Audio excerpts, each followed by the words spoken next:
How do you beat the odds as an entrepreneur and no matter what hurdles and struggles come your way, you still make it to the top?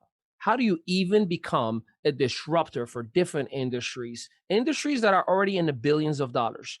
Today's episode, I have the privilege, the honor to interview my personal mentor and a man that has really set me up for the years to come. This is your Strategic Partner Podcast.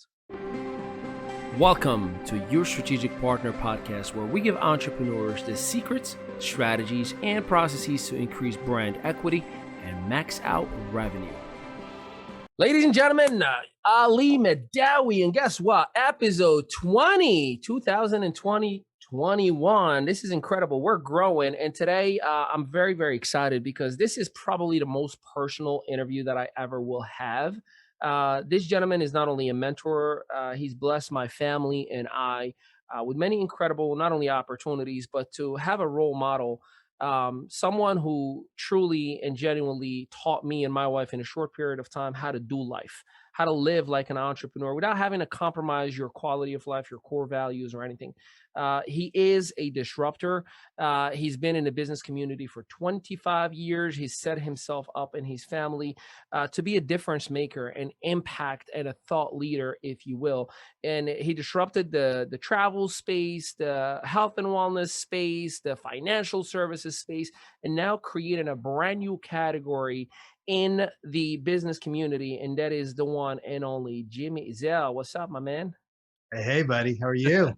Thanks for having me on here. Oh yeah, cool. So we're gonna try to keep this as formal as possible because we pick on each other a lot, for the most part. So I asked him to do me a favor and not pick on me as much. But hey, first of all, long time coming. I know I've had this channel running for a little while, but I had to wait for the right time in, and today was it. So do me a favor, if you don't mind, share with the listeners your personal story, and I fall in love with it every time I hear it because not only I am an immigrant, not only I come from nothing myself, so it was most relatable to me. But many people would hear a CEO of a company that is going public and doing the things that you're doing. They assume you've been set up as a superhero since the beginning. So why don't you share with us a little bit about your upcoming and background? Yeah. So I always like to tell people I was made in the Philippines, raised here in America. And guys, I grew up in a blue collar, hardworking family.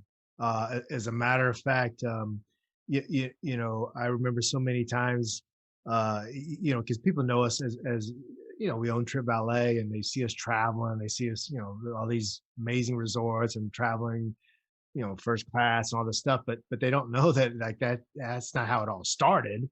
As a matter of fact, I didn't even know what vacations were. I mean, seriously, I remember my mom and I, because once again, blue collar, hardworking family, right? My dad didn't make a lot of money. He was a mechanic. My mom hardly ever worked. And so I remember like on the weekends just running around to these local bars and collecting aluminum cans. I just thought that was a way of life. Like that's what we did. And so so imagine, a couple Asians running around collecting aluminum cans. And I remember going down the basement and seeing these big black trash bags full of aluminum cans. And we'd have finally enough. And my mom and dad would say, hey, let's go turn them in. We turn them in. And then we'd go about 50 minutes down the highway down to Worlds of Fun. And that's what I thought vacations were every year. I mean, just imagine all the year long, you're saving aluminum cans to go to an amusement park because that's all you can afford. And then, of course, that's of course changed over the years. But that was my lifestyle growing up. I remember going and Ali, my mom and I would go and have you ever earthworm hunt where you go and get earthworms and turn them in? See, this guy was in Morocco by the time you were doing all this stuff, so I don't even Yeah. know what earthworms was. Yes. So like when it rains, earthworms come up out of the ground. Well, you can go and you can collect them and you turn them into these places, and they pay you like $15 for a coffee can. So imagine a Wow. coffee can full of earthworms. Like most people don't know. I don't know if I've ever shared this story really, but You my never mom, have. yeah, my mom and I used to do that, and my mom was a master at it. If any of my other friends hear this, because they'll know the story because they kind of grew up doing the same thing. But yeah, no, this is how we made extra money. I started throwing newspapers, Ellie, at age 12. to bring extra money for my family. So when I say blue collar hardworking family, I mean I learned how to go hustle. Make like do most people aren't going to get out 10 o'clock, 11 o'clock at night and go collect, go get earthworms, right? And or go on the weekends and collect them when we can. And so that were some things that I learned early on about just the hustle. My parents taught me about work ethic. They taught me about love. I mean, there's a reason why I am who I am. And but yeah, that's a little bit of the backstory of like growing up. Yeah. Yeah. It's incredible. Just me knowing what I know about you, to hear about the cans, to hear about the newspaper, to hear about the earthworms. It tells me from an early age, one, you weren't afraid of trying different things. Two, you had this whatever it takes mindset. And, for anyone who knows you and knows about the challenges, one of your go-to songs is whatever it takes. How has that, or was there more that developed you into the whatever it takes mindset of, because I know you're a competitor, in anything that you do, you got to win. I played volleyball with this guy in Clearwater. He wanted to destroy like a 16-year-old kid who was trying to go to the other team. He's like, no, you're not part of this game. Get away. No, I'm kidding. I'm kidding. For those of you, I'm joking. No, but he is definitely competitive. Has those experiences, have those experiences implemented the competitor that is willing to do whatever it takes to make it? Yeah, well, there's no doubt.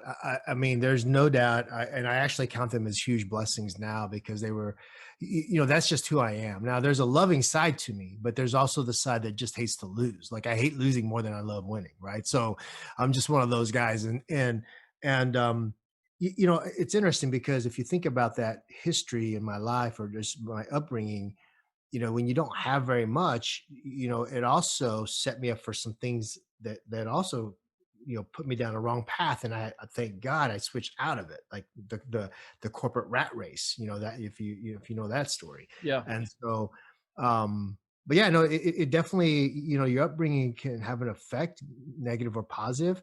I think that hustle because we were poor, Ali. I mean, we were poor. Like I mean, we had food stamps, we had government cheese. We were one of those families, right? I don't know if you've ever had that, but that was our family. Like that's I we was weren't. homeless, so government cheese Yeah, would have been cool. right. There you go.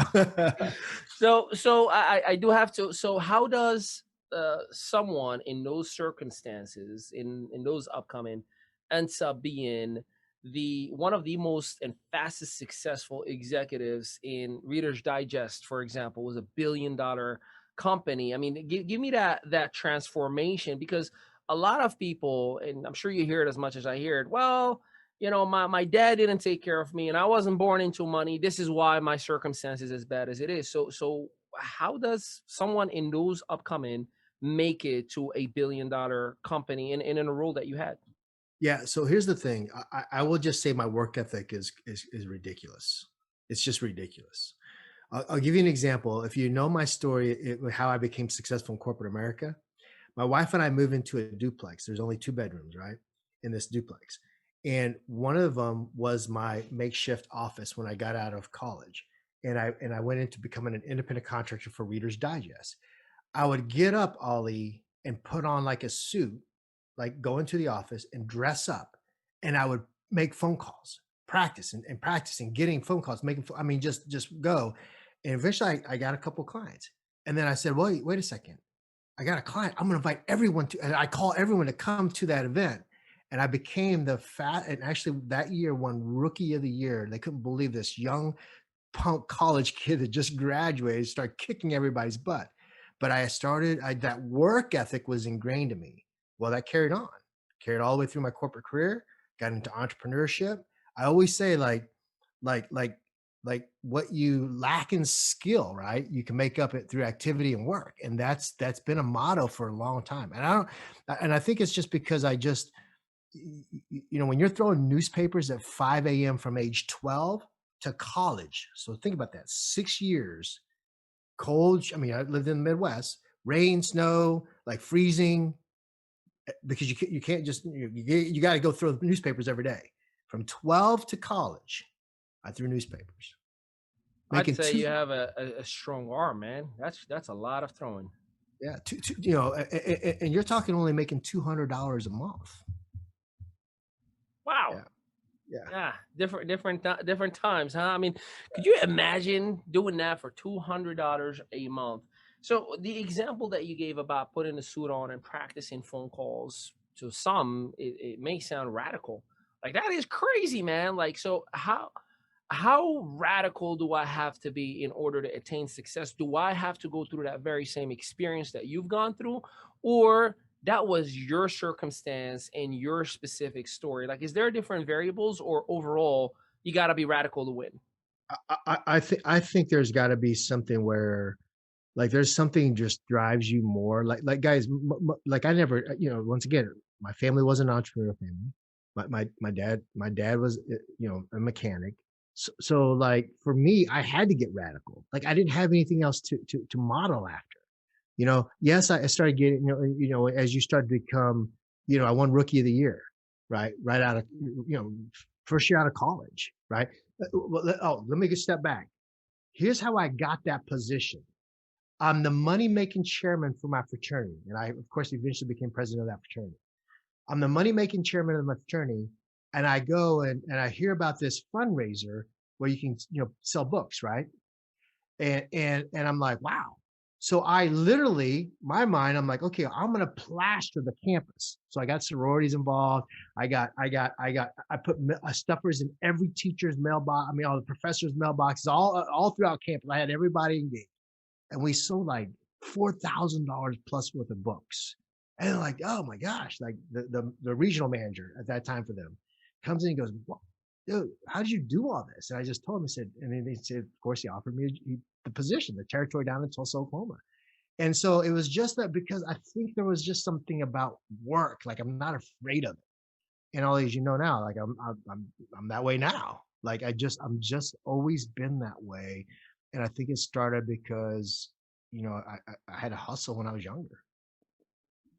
You know, it's crazy. You remind me of a story. So I was working. This is when I came to the States in 2002, and I'm working in TGI Fridays. I'll eat a busboy Friday night, and there was this kid Iquan. Yeah, I mean, he and I would bump heads all the time. You know, my English was still broken, and you know, he would just take advantage of me the whole time. Like, just have me clean up his section, and he would leave early. You know, and I'll never forget, there was some paper or something that was under the table, you know, and the manager goes like, "Guys, can you just pick that up for me?" And then he turned. He was like, "That's not my job. I don't pick garbage from the floor."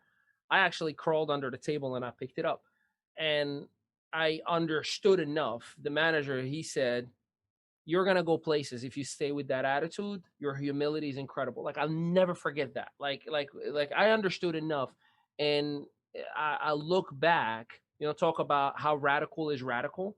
Like, for some people, that level of I'm gonna humble myself, go down and pick up that piece of garbage that somebody threw on the floor, that had a lot to do with me being where I am in my life right now. So, yeah, that was spot on. Hey, ladies and gentlemen, stick with us. We're going to take a quick break. After we come back, we're going to get a little bit more personal with Jimmy Ezzell, the husband, the father, and the man that he is today. We'll be right back. Are you a hopeful or struggling entrepreneur? We'd like to introduce you to YEP, an entrepreneurial community that has expanded over 6 continents and helped over 5,000 individuals. The Young Entrepreneur Project would allow you to start, scale, or grow your business at the level you desire by providing you with a library of unlimited trainers and modules, a marketplace where you can lower all of your expenses, increase your capital, and even the opportunity to become a contributor, a speaker, and a trainer, or even get paid to mentor others within the platform. Learn more today at winwithali.com. Hey, Ali Madawi here, your strategic partner, and we are back with the man amid the legend, Jimmy Ezzell. We talked about a whole lot about your upcoming, Jimmy, and I want to just kind of take a little bit of a pivot, which was your favorite word of 2020. Let's talk about Jimmy Ezzell, the man, the husband, the father. In the eyes of the masses and the community that is out there, you are a man of faith. And I genuinely look up to you in many, many ways because of that. You are definitely a man of family. And, you know, from the surface, again, you know, it looks like perfect. Came straight out of heaven and just started walking down here.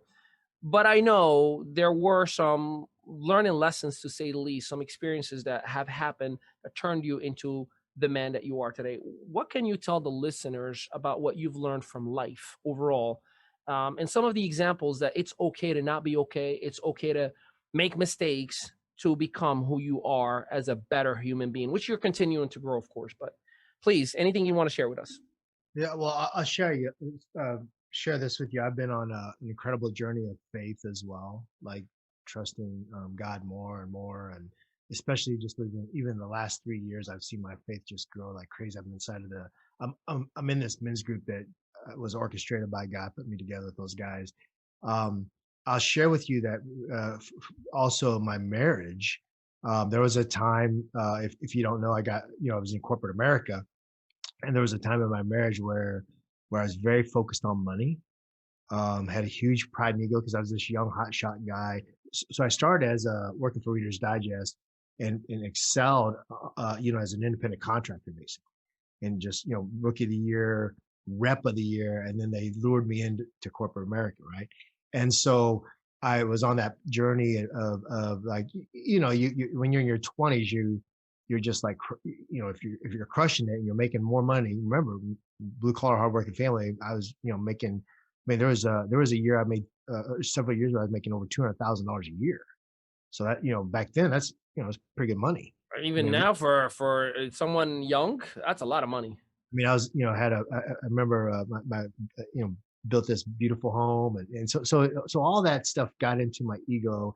Probably almost cost me my marriage, and I always tell like guys, especially because I spend a lot of time with guys and counseling them is like just be careful of all that. Be careful of that trap, right? Be careful of just chasing what the world thinks that is going to be good for you because it really wasn't for me. And a lot of times we see it's not good for most people. When did you get saved?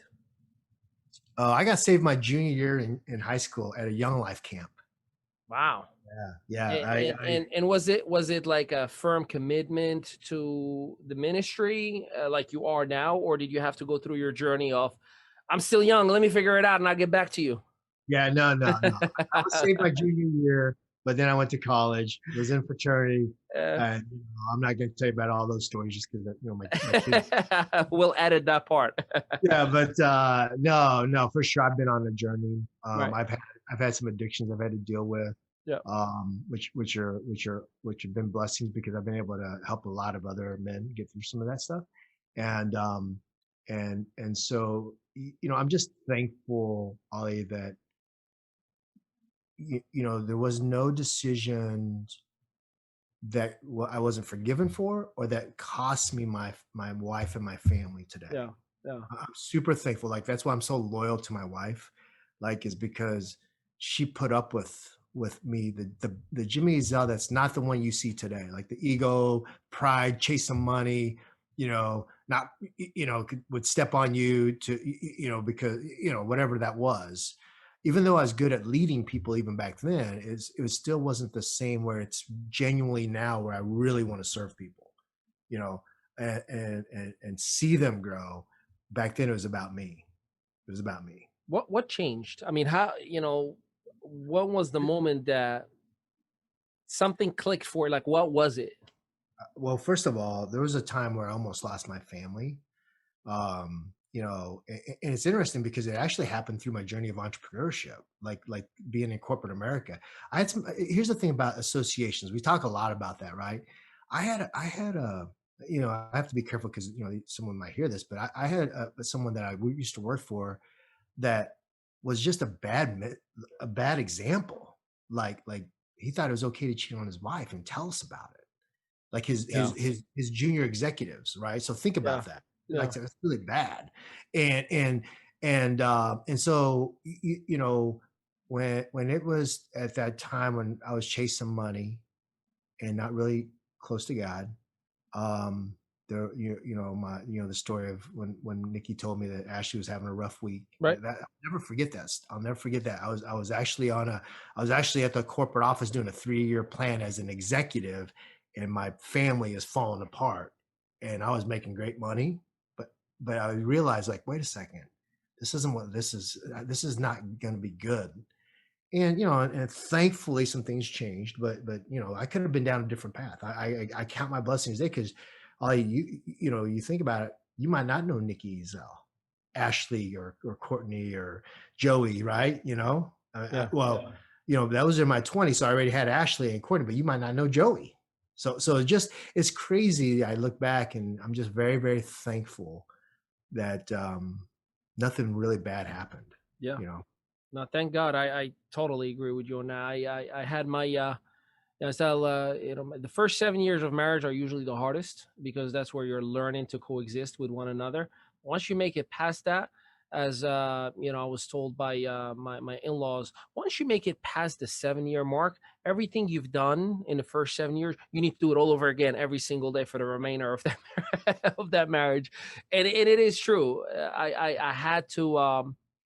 I had to have a moment where I never forget. June of 2013 came to my wife, on 14 rather, came to my wife and I said, I promise you, I will never make you secondary in anything I do. You'll be my first from the moment I wake up to the moment I go to sleep, and it'll always be that way. And that's how it's been. Thank God.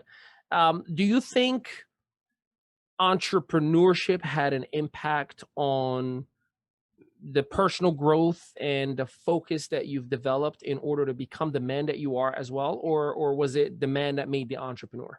No, 100% personal growth. I remember um, Doug gave me this book, Rich Dad Poor Dad, and I read that book, and it was like, whoa, like because I was in corporate America, and I really because even when you're an independent contractor, you don't really understand. Like back then, I didn't really understand what entrepreneurship was. And when I read that book, it made me like a bunch of things were going on in my mind. Like, this is how I get out of the rat race, the corporate job, situation and I'm not knocking corporate jobs. I'm just saying that in my personal situation.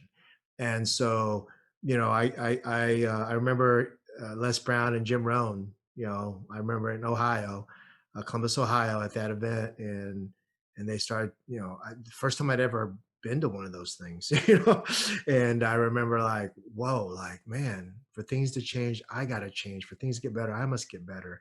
I've got greatness within me. I mean, I can remember they were much younger back then, but I just remember it still today. And then I meet Dr. John C. Maxwell, who became a mentor, and I invested in his private stuff, and just, and so that became the journey.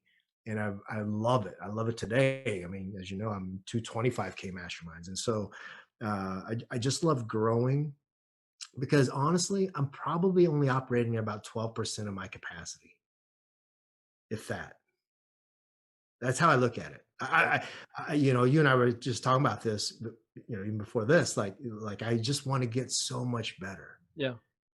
you know? Yeah. It's interesting. You've mentioned those names, the Zig Ziglars, the Les Brown, the John C. Maxwells. In this generation nowadays, everybody has access to them, in their cell phones. What do you think the difference is or was between someone like the world, especially in entrepreneurs, direct sales specifically? There's no excuse of not being exposed to personal growth. What is the differentiator from your professional or personal opinion from that person who takes personal growth seriously and goes through that growth, or that person who just watches it and just gets right back to it, like to whatever the norm was? Like, what do you think if you were to put an evaluation to it? Well, I would say this has grown over the years because now, like every minute I value, like I don't just do personal growth to do personal. I want to grow from it and learn from it, apply it in my life. So it's different. But when I first started, I just immersed into it, and it made you feel good and challenge you. But now it's like, okay, not only does it make me feel good and challenge me, but I want to take action on what I learned. And so I think that's been the big difference as you grow, because you can only, we talk about the law of the lid, right? And in my role, where I'm at in my life, not only lead my wife, not only lead my family and my grandsons, and even people in my church, but now of course in our business, is that I've got to continue to grow. For us to achieve what we want to achieve, and in terms of impacting people, I have to continue to grow. It can never stop now. Yeah. No, it's interesting. It's like a car. You got to put that oil, you got to put the gas, you got to put the right fuels. Otherwise, might as well just park it and and walk. Yeah. So stick with us. We're gonna take one more break. When we do come back, we're gonna do everything in our power to extract as many golden nuggets from Jimmy Ezzell that KFC is gonna sue us. So we'll be right back. Hi, my name is Ali Midawi, and I have spoken at over 500 conferences in 3 languages, including TEDx and many Fortune 100 companies, sold books in 7 countries, and I focus on helping struggling entrepreneurs to leverage social media and the digital space to create brand equity and revenue. Visit me today at winwithali.com and let me show you how we can grow your financial bottom line and help you expand with momentum. Hey, Ali Midawi here, your strategic partner podcast, and we are still with the one and only Jimmy Ezzell. Jimmy, we've covered a whole lot from the past and from what made you the man that you are today. I'd like to turn you into a teacher right now, real quick, and I'm gonna try to do our listeners a favor and get as many nuggets from you as possible. First things first: reading or listening to audiobooks? Reading or listening to Yeah. audiobooks? What is the go-to? Listening to Listening to audiobooks? audiobooks better? That's Yeah. that's your go-to? Okay. Why? Why not? Like, what's the difference between for you? What's more efficient? Oh, Reading? I thought that was a trick question. You said reading or listening audiobooks. Oh, I wasn't setting you up if you listen to my audiobook. I was just asking, which by the way is available in winwithali.com. You can complimentary right now, download it. No, Shameless actually, plug. I'm a reader. I'm a Oh, so reader. you are a reader. Okay, there you go. Yeah, So yeah. why do So, you so think here's the reading deal. is more impactful? Go ahead. Well, first of all, I like to highlight, so I'm a Yeah. highlighter, Right. and no, that's how I learn. I'm more of a reader. I'll give you an example. In 6th grade, I knew I had read a ton of books, like a ton of books, and like I was checking out books and reading like crazy every week in 6th grade. And and you know how you go up and you get your reading certificate back Mm-hmm. in grade school? Mm-hmm. So Mrs. Stoffer doesn't call my name. And I'm like, what the heck is going on? I'm like sitting there, everyone else is going up. And she goes, now I saved this last child or kid, whatever she called me, for a reason, because he read so many books that we he read so many books that we want to especially recognize him. I can't even remember them. It's been so long. But I've always been a reader. And seriously, I remember reading like 3 to 5 books every week on top of everything else. I mean, I was just always reading, and I loved history, and I'm a reader, and I will tell you this though, because of podcasts, I listen to podcasts today quite often too. In the car, and then also when I walk, and not as much working out anymore, unless I'm like in the spa or something. But yeah, Yeah. but I'm both. Yeah. Yeah. How much do you love your strategic partner podcast? So which one is your favorite episode? I would have to say this one. All right. Good answer. Good answer. All right, cool. In terms of the best way for you to learn, short sessions or 3-day masterminds, which would be like, I prefer, like, what is your go-to and why? No, short sessions for me, just because I like to learn and then reflect and then apply it. Got Yeah. you. In terms of, if there was one thing that you say I have to focus on for the next 90 days to learn and better, what would be the one thing? I mean, there's usually more than one, but what is that one go-to? I really have to master this one thing and why? For me personally, or Yeah, for no, yeah, up for to me you. personally, it's actually raising my team, raising the level of aptitude, capacity for my team. Incredible. How do you have the conviction that you're going to win in business? Meaning, there's a little bit of faith, there's a little bit of planning, there's a little bit of, what usually happens behind the scene. But deep inside, when you speak, you have this conviction that we're going to make it. I know what the end result is going to be. How do you have that? And for the person listening that says, I don't get it. I don't see me being a successful entrepreneur. How is that relevant to them? Well, I'll tell you, I've had to rewire my thinking. When you grow up and you understand work ethic, but you might not have the big dreams and goals. And then I think what's happened to me, and I'm so huge into this powerless thing, right? I've been stacking wins for a while, Ali. And so when you start getting winning streaks, you just listen. It's not it's a little bit of an invincible mentality, but it's also one of just your posture, like the posture of, okay, listen, I know like what 2021 is going to shape out of if I do my power list every day, because those are critical tasks that move me forward. I just know it. Like I can predict what's going to happen this year, right? In terms of that, I can't predict like some health and whatever, Right. but what I'm saying is though, like when you're so focused on the day to day, it just stacks up, and that's what's been happening, for several years now. Yeah, you've been able to attract the shark, original shark from Shark Tank himself, Kevin Harrington. You've been able to attract Steve Mandel, a mogul in the entertainment and gaming. You've been able to attract the leading person in the expansion of the UFC, Livia Fish and Kane. You've been able to attract James Malinchak from ABC Hit Millionaire. You've been able to attract Michael Wallenchin from recruiter.com. The man is on CNBC and all these different shows. What is your secret, dude? Like, how are you, picking these high heavyweight champions and bringing them into, the community and the journey that you are in? Yeah, Ali, I wouldn't say it's like luck, right? I think once again it goes back to that. One, I do want to bring value to the marketplace, value to people, and I think people pick that up a little bit. Like they just watch you over and over. Like you can tell, who's been consistent. And I think just doors open up. Like here's what I know. Good. Like I want like I'm so committed helping people win. If I've been watching them, like I'm willing to help them get a door, like open a door for them. Like they brought value to my life, that you just see them. And I think that's what's happening now. Like, my wife said, like, honey, you've been working so long, so hard. You deserve what's happening now. And so I think that if you just like none of us know when that big thing or that connection or that opens the door, is going to happen. But I think if you just stay consistent, right? You keep working on yourself, you keep opening doors, you keep taking care of other people, that the law of reciprocity will come back and help you. Incredible.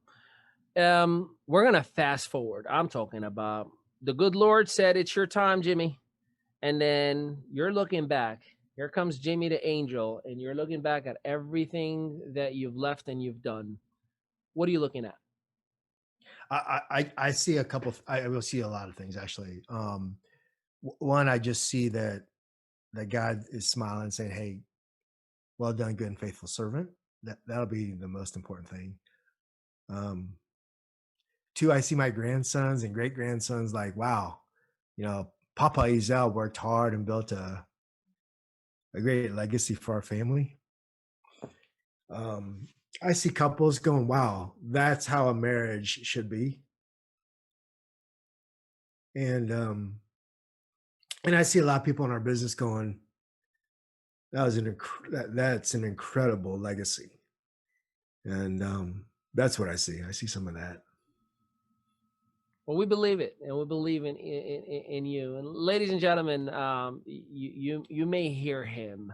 You hear the passion in his voice. I I uh, I got some tears out of Mr. Ezzell, but I appreciate you. I kindly am grateful for you, for what you represent, for what you are doing, for allowing me to be your sidekick in your journey in a way. I'm grateful for that. I don't take that lightly, for allowing me to beat you in our chubby hubby challenge. I just want to make sure that everybody knows we have a challenge between now and June, we're going in our founders trip in Jamaica. And one of us is wearing a T-shirt that says "Chubby Hubby," meaning the person who did not lose weight, did not take care of his body. You wear large, right, Jimmy? Yeah, we're large. I got you with the T-shirt. Don't worry about But don't forget, we have someone else.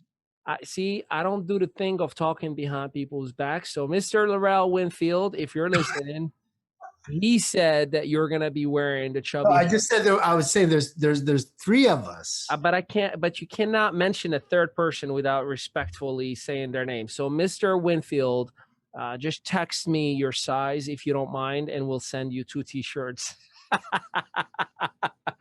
Ladies and gentlemen, I know you're smiling from ear to ear and loving Mr. Ezzell. I'm grateful that you've upgraded my platform, and you make me feel like I just literally had the ultimate superstar. And I have a feeling years from now we're gonna listen to this episode and we're gonna be laughing at ourselves. What were we thinking? But at the same time, that very last part that you shared about a legacy move, I think we're going to live through that for a very long time. So thank you.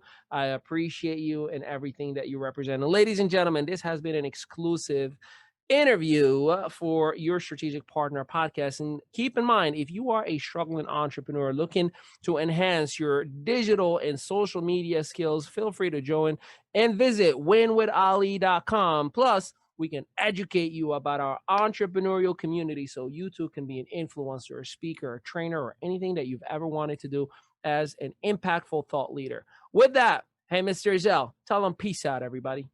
Peace out, everybody.